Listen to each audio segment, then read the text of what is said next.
എല്ലാ കൂട്ടുകാർക്കും preliminary second ഇയറിൻ്റെ ഹദീസ് ക്ലാസ്സിലേക്ക് ഹൃദ്യമായ സ്വാഗതം.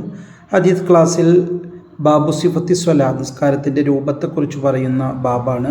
ഇതിൽ 1, 2, 3 ടോപ്പിക്കുകൾ നമ്മൾ ചർച്ച ചെയ്യുകയാണ്. വിശുദ്ധ പ്രവാചകൻ എങ്ങനെയാണ് നിസ്കാരത്തിൽ തക്ബീർ കെട്ടിയിരുന്നത്? സൂറത്തു തക്ബീരിൻ നബി സ്വല്ലല്ലാഹു അലൈഹി വസല്ലം. വിശുദ്ധ പ്രവാചകൻ തക്ബീർ കെട്ടുമ്പോൾ അല്ലാഹു അക്ബർ എന്ന് പറഞ്ഞിട്ട് ചുമലിന് നേരെ ഉയർത്തുമായിരുന്നു. ഇതാ കബ്ബറ, പ്രവാചകൻ തക്ബീർ കെട്ടുകയാണെങ്കിൽ ജഅല യദൈഹി, 2 കൈകളെയും ആക്കും, ഹദ്വ മങ്കബൈഹി, ചുമലിന് നേരെ. അതുപോലെ വിശുദ്ധ പ്രവാചകൻ്റെ റുക്കു എങ്ങനെയാണ്? സൂറത്തു റുക്കോയ്, വിശുദ്ധ പ്രവാചകൻ്റെ റുക്കു എങ്ങനെയായിരുന്നു? ഇതാ റക്ക, റുക്കോയ് ആണെങ്കിൽ അംകന യദൈഹി, 2 കൈകൾക്കും കഴിയും, മിൻ റുക്ബത്തൈ എന്ന് പറഞ്ഞാൽ 2 കാൽമുട്ടുകൾ. അപ്പോൾ റുക്കു ചെയ്യുമ്പോൾ 2 കാൽമുട്ട് വരെ കുനിയും എന്നുള്ളതാണ് നമുക്കത് മനസ്സിലാവുന്നത്. അതേപോലെ തന്നെ എഴുത്തിദാലിൻ്റെ രൂപമാണ്. ഇദാ റഫ റഅസഹു, പ്രവാചകൻ എഴുത്തിദാലിലേക്ക് തല ഉയർത്തിയാൽ ഇസ്തവ, നേരെ നിൽക്കും. ഹത്താ യഊദ കുല്ലു ഫഖാരിൻ മക്കാനഹു, നമ്മുടെ പുറംഭാഗത്തെ എല്ലാ എല്ലും നേരെ നിൽക്കുന്നത് വരെ. പുറംഭാഗത്തെ എല്ലാ എല്ലും നേരെ നിൽക്കണമെങ്കിൽ എന്ത് വേണം? നമ്മൾ കറക്റ്റ് നിവർന്ന് നിൽക്കുന്നുള്ളതാണ്. അതുപോലെ സൂറത്ത് സുജൂദി, പ്രവാചകൻ്റെ സുജൂദിൻ്റെ രൂപം എന്താണ്? വലയദൈ, പ്രവാചകൻ 2 കൈയും വെക്കും.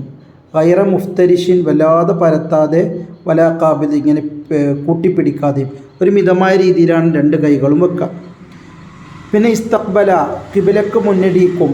അത്റാഫ് അസാബി രിജ്ലൈഹി, പ്രവാചകൻ്റെ 2 കാലിൻ്റെയും വിരലുകൾ കിബില. അപ്പോൾ കാല് മടക്കിയിട്ട് കിബിലക്ക് നേരെയാക്കിയിട്ട് മാറ്റും കാലിൻ്റെ വിരലുകൾ.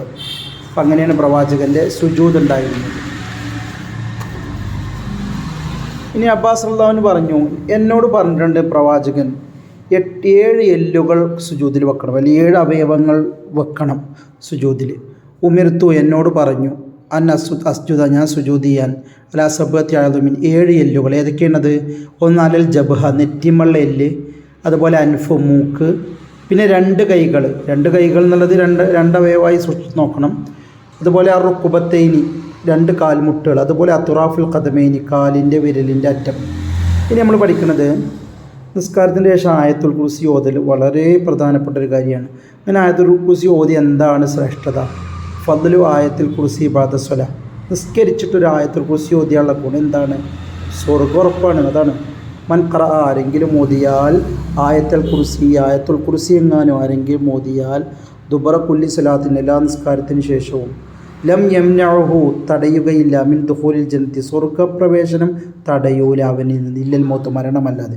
എന്നാൽ അവൻ മരിക്കാൻ കാത്തിക്കണം അവന് സ്വർഗ്ഗത്തിൽ പോകാൻ. ഇനി നമ്മൾ പറയുന്നത് മുആദ് റളിയല്ലാഹു അൻഹുവിനോട് പ്രവാചകൻ ഒരു ദുആ ഇരക്കാൻ പറഞ്ഞു.